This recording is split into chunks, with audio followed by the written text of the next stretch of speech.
최 원장님, 이번의 증상 어떻게 보시나요?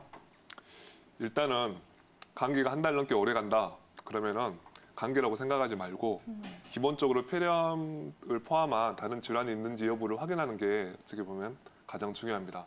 뭐 필요하다면은 엑스레이를 먼저 찍어서 그 폐의 여부를 한번 관찰해 볼 필요도 있고요. 또는 발열이 있지 않는지, 또 기침이나 또 객담이 있을 때 그 양상이 어떠한지를 같이 보는 게, 또는 전신 증상, 발열을 포함해서 전신 증상이 어떤 게 있는지를 보는 게 가장 중요하다고 말씀을 드리겠습니다.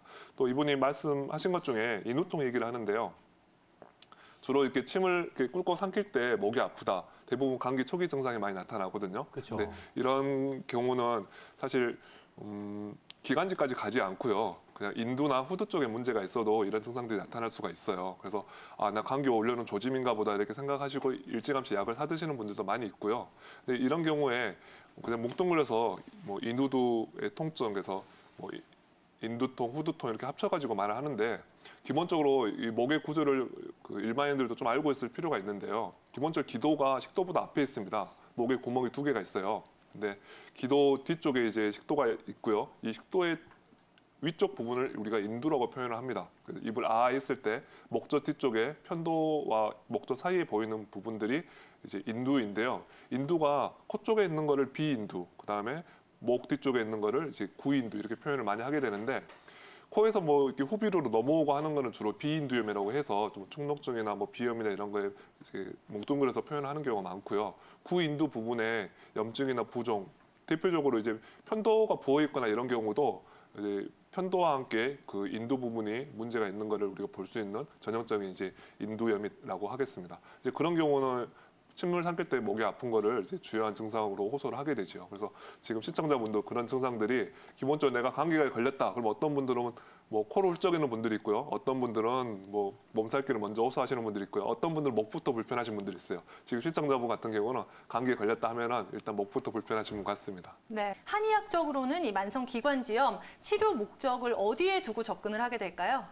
네, 기본적으로 염증이 생겼으니까 염증을 줄이려고 하는 이제 한약재들이 많이 있어요. 이제 항염하는 효과를 보는, 특히 이제 상기도 감염, 그 인후부 쪽에 문제를 가지고 있는 경우에 해당하는 약재들을 사용을 하게 되고요. 또 가래를 잘 쉽게 배출을 하게 한다든지, 또 점막이 정상적인 그 활동이 일어날 수 있도록 점막을 재생하는 데 도움이 되는 약재를 같이 씁니다. 또 이런 게 모든 게 잘 이루어지려면 기본적으로 면역력이 충분해야겠죠.